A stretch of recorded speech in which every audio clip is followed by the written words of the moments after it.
పుట్టినిల్లు వీడి చెల్లి పుట్టినిల్లు చేరే వేళ పట్టరాని ఆనందాలే పల్లెటూరుకొచ్చేరంట. పట్టణాలు వీడి జనం సొంత ఊరు చేరే క్షణం చిన్నబోయి ఉన్న గ్రామం సందడిగా మారే దినం బ్రతుకు పండుగలో తెలంగాణలో పుట్టి పూల పల్లకి ఎక్కి లోకమంతా తిరిగే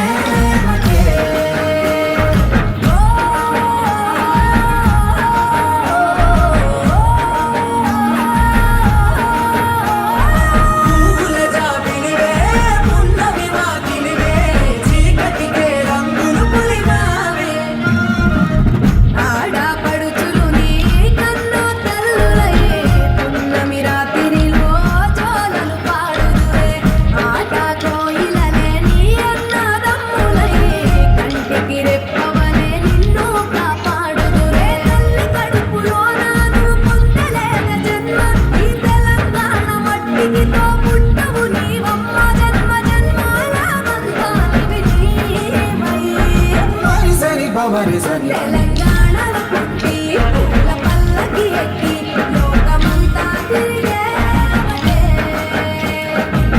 గాబురగ్గ పెరిగి నీకు గడపలు దాటుతుంటే మళ్ళీ రా తల్లి అంటూ కన్నీళ్ళ రగించి చెరువును చేరుకొని తల్లి నిన్ను సాగనప్ప చివరి పాటలతో నిన్ను దోరుతుంటే జన్మకి వేడుకలే తెలంగాణలో పుట్టి పూల పల్లకి ఎక్కి లోకమంతా తిరిగే పాలసంద్రం పూలే పూల సంద్రాలయ్యి నిన్ను అభిషేకించే గోవుల జాతరవే జమ్మి పండుగవే పాల పిట్టోలే మళ్ళీ రావే.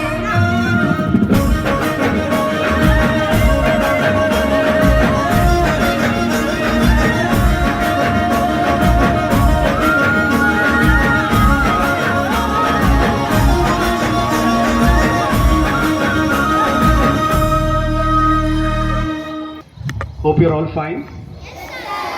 Good to see you with all colorful dresses, so depicting the Indian culture and tradition. Very nice to see that. So today in the afternoon session, and right now we have seen students playing Batukama, right? So what is the meaning of Batukama? Anyone who can give me an answer? Before we celebrate the festival, we should know what that festival symbolizes, right? Any guesses? So listen. Thank you so much. Please listen now. So Batukama means Batku and Amma. Batku means life. Amma means goddess. So it's the celebration of the deity Parvati. Okay. And as a part of Batukama, you use two flowers which are very prominent. Yeah? Tangedu Puvu and Gunugu Puvu, right? What is the scientific name of Tangedu? You should be knowing it, right? Any idea to anyone? Anyone knows the English name of Tangedu? Fine. It is Cassia auriculata. C-A-S-I-A. Cassia auriculata. And what is the scientific name of Gunugu? On the 9th day, people happen to have a very big Batukama, right? So what does this? Celosia argenta. So these two flowers are very prominent while preparing Batukama. So why do we celebrate this festival? So there are so many reasons why this festival is celebrated. It's the beginning of the power of Adi Parashakti, where we worship the goddess for 9 days. And the other symbol is that each and every flower which is a part of Batukama has medicinal values. When you see chrysanthemum, when you see marigold, when you see gunugu or cassia or argenta, all these flowers have medical values. Some are used as antioxidants, some are used as, for digestion purpose, some are used as anti-malarial, and some are used as anti-skin diseases. So all these flowers have significant importance, and the beauty is that all these are wild flowers.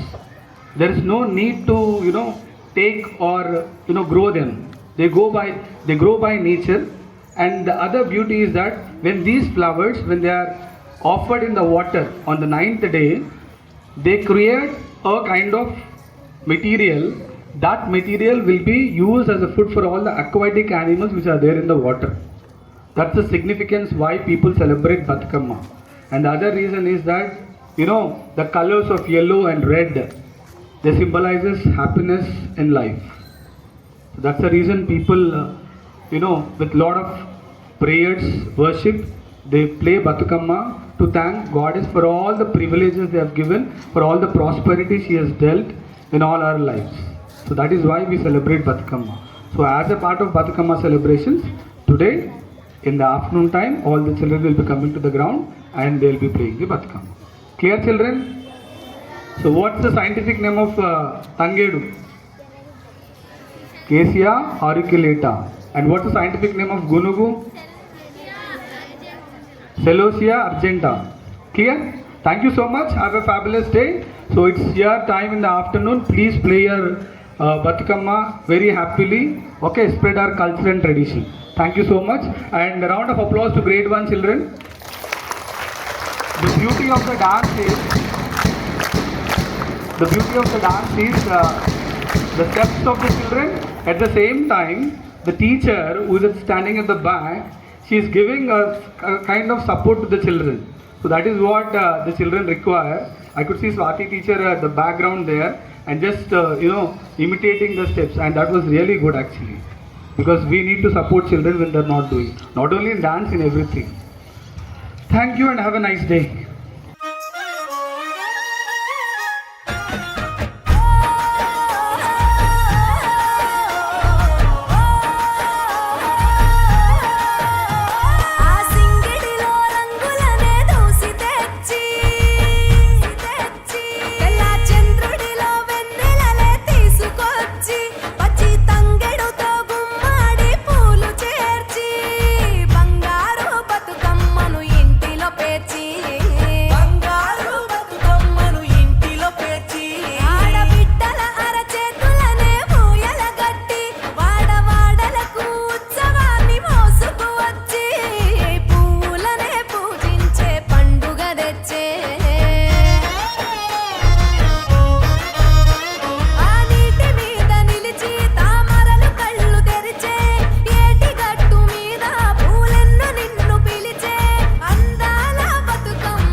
చేరే వేళ అట్టరాని ఆనందాలే